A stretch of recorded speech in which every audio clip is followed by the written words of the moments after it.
The monk was sent away. They want to convert that place into a commercial activity and make money.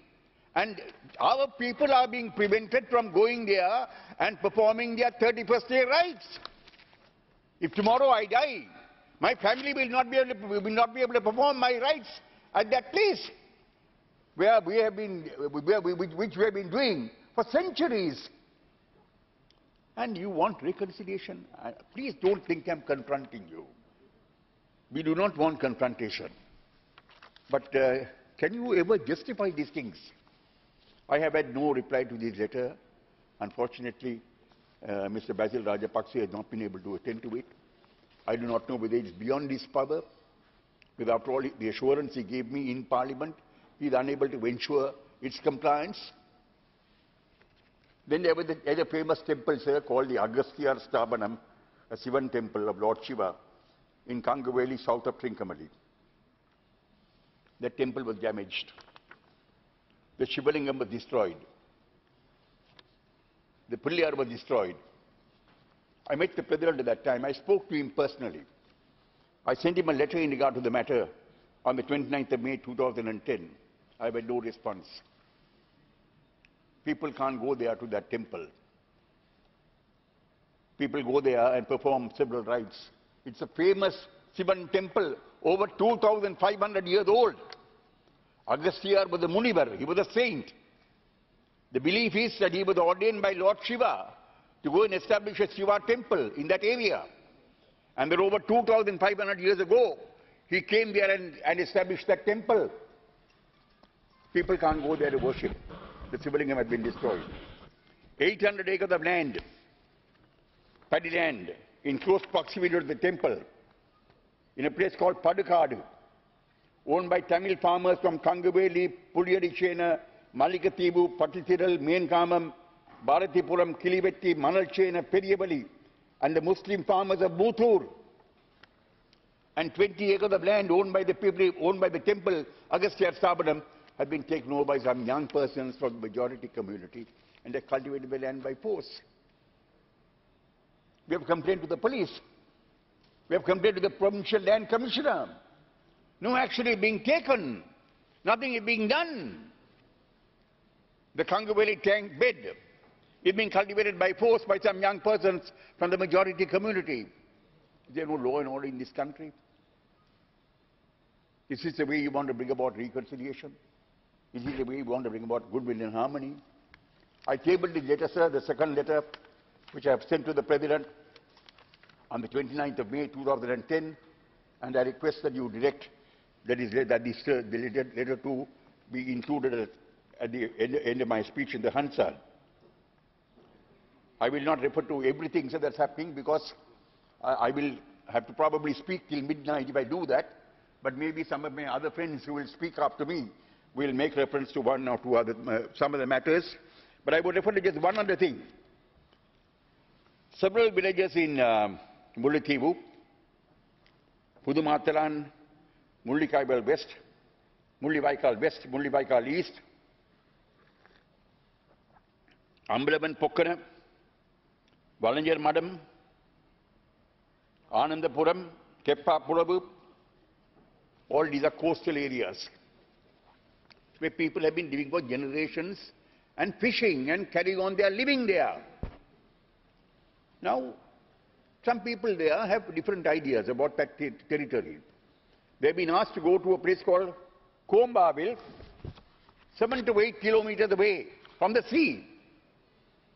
How can a fisherman live 7 to 8 kilometers away from the sea, sir? Can he carry on his occupation by living 7 to 8 kilometers away from the sea? They have been compelled to go. They have been told, you will have to go. You can't say no. You have no choice in the matter. We have chosen a place for you, and their land is being taken over, and they are being sent there. And I am told that steps are being taken to settle fisher folk from the majority community in this area. How can you permit this type of thing? Are you going to bring about harmony in this country by doing this type of thing? These are the questions we want to ask you. And if you think that if you think that by this type of action and formulating some action plan and trying to show the world that you are doing something, while you are not merely not doing anything proper in regard to what has happened. New things are happening which are creating further disharmony and further room for conflict and further ill will amongst people, then I'm sorry, we are not getting about things the right way. All this indicates that there are deliberate efforts by some people to change the demographic composition of some areas in the north and the east, change the linguistic, religious and cultural identity of areas in the north and the east.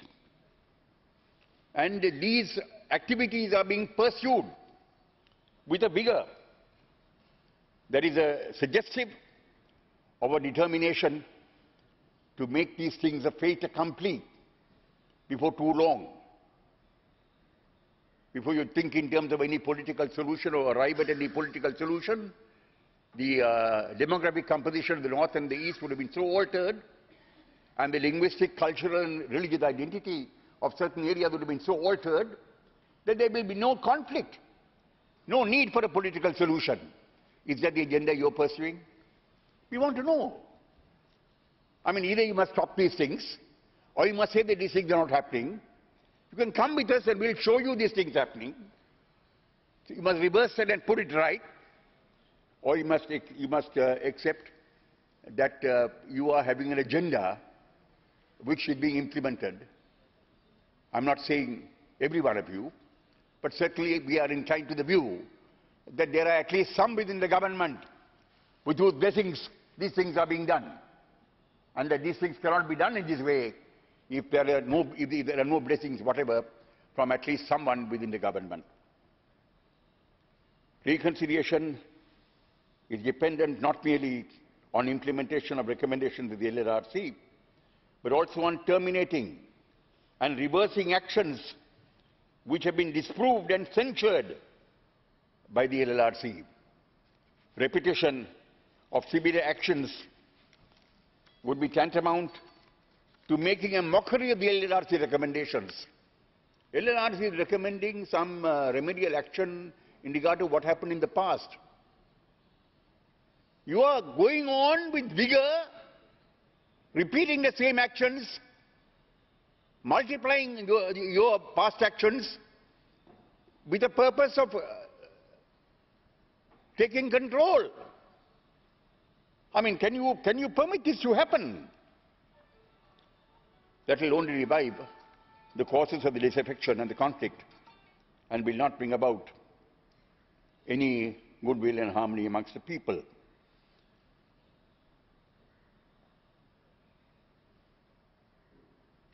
Of course,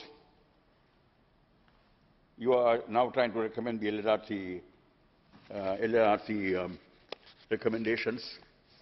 We also know that the interim recommendations of the LLRC were not implemented at the time the LLRC came up with their final report, and that in their final report, LLRC commented about the fact that the interim recommendations were not implemented. I would like to say a few words on the question of a political solution, because that has also been referred to by the LLRC in its report. And we hear much talk about a homegrown solution. Undoubtedly, a homegrown solution would be the best thing. But at the same time, talk of a homegrown solution should not become an excuse for not finding a solution. I shall demonstrate that efforts at evolving a homegrown solution have been numerous in the past. The Bandaranagar-Chilmanagam Pact, it was not grown in Norway or in India, it was grown in Sri Lanka.